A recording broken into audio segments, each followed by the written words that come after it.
fait. Je regrette rien, ça fait partie de ma vie. Je rentrerai jamais dans un endroit, comment dire, d'une classe au-dessus de moi en étant quelqu'un d'autre. Voilà, même si je suis sociable, je sais parler, donc je peux m'habiller comme je suis, je peux continuer à être moi-même.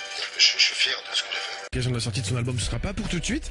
Va falloir attendre le mois d'août. Il a été retardé, sortira le 18 août. Lui, par contre, il est bel et bien libre. Il est sorti. Oui, ouais, tout à fait. Et du coup, une des premières interviews qu'il a données hors de Marseille, ça a été bien sûr à Génération. Il nous parle de ce nouvel album qu'il a fait avec DJ Core. Je dénigre pas mes projets d'avant, mais j'étais plus dans le rentre dedans, sans forcément avoir de la créativité ou justement du recul sur les morceaux. Là, ça n'a rien à voir. Il y a une évolution. On construit un morceau du début jusqu'à la fin. C'est pas pareil. C'est le jour et la nuit. C'est plus pro.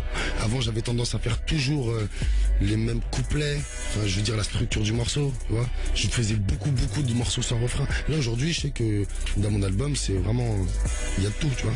Et ça, c'est une belle évolution. Et je pense qu'il faut quand même un réal avec un certain point, une certaine réflexion pour arriver à tout ça. Moi, je rentre en studio, je fais mon morceau, je l'écris, j'arrange rien, je rentre chez moi, je dors. Tu vois. Là, c'est plus pareil. Finalement, sur toutes les prods, il y en a 2 de Bellec. Mais après, tout le reste, c'est Core. En fait, on se pose même pas la question, en vrai. Je sais pas comment t'expliquer. Je suis pas raciste, hein, je peux aller chercher ailleurs et tout, mais comme j'expliquais, j'avais un panel. Et l'album, c'était important pour moi de pas avoir 10 ou 15 morceaux, tu vois, la même identité. Et c'est dur pour un beatmaker d'arriver et de te poser 15 prods totalement différentes. Quand le mec, il a un univers, il faut qu'il se colle au tien, il y a un compromis, tu vois. Là, c'est totalement différent. Je sais ce que je vais proposer dans mon album, c'est un truc de fou. Il y a aucun couplet qui peut coller à un autre, aucun univers pareil que l'autre, tout en gardant mon identité, il fallait le faire, c'est fort. Je suis vraiment focalisé sur mon album. Je veux pas me rater et voilà, j'ai quand même attendu 7 mois avant de sortir pour pouvoir me mettre à l'œuvre.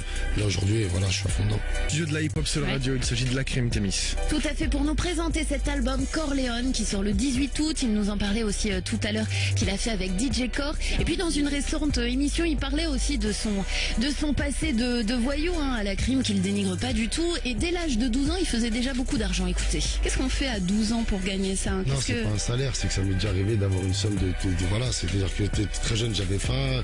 Forcément, tu vas essayer 17 fois un truc, des fois tu vas passer, tu vas prendre un gros lot. T'as 12 ans, 13 ans, 14 ans. Voilà, après j'ai eu cette chance plusieurs fois dans ma vie. Je sais pas comment t'expliquer, j'ai roulé ma bosse. Hein. Après c'est pas une fierté, mais voilà. Tu pourrais me donner 2-3 noms comme ça de ce qui tourne en ce moment dans ton téléphone ou de ce que t'écoutes? Vraiment, j'écoute pas de rap français. Moi, j'écoute pas de rap français. J'écoute du Lil Durk, j'écoute du French, j'écoute du Future, j'écoute du Corrigans, j'écoute un peu de tout. Je suis surtout cette vague des petits Chicago là en ce moment. Là, il y a 3 jours, et on écoutait un CD d'Intouchable, je disais putain, voilà, je t'en parle comme ça, c'est une anecdote, mais je mettais des gants de cuisine jusqu'à là, j'avais une voiture automatique et j'allais braquer, je mettais la cassette d'Intouchable, ils m'ont rendu fou ces gens. Bon, voilà, 99, 2000, 14 ans, 15 ans. J'écoutais beaucoup de rap, ma fac free, tu vois, 113, tout ça, voilà. Après là, j'ai grandi, je me sens plus représenté dans ces choses-là, dans le rap actuel. Alors en tout cas, La Crime, il va remettre le rap français à sa sauce, ça c'est sûr, et ça débarque le 18 août. L'album s'appelle Corleone.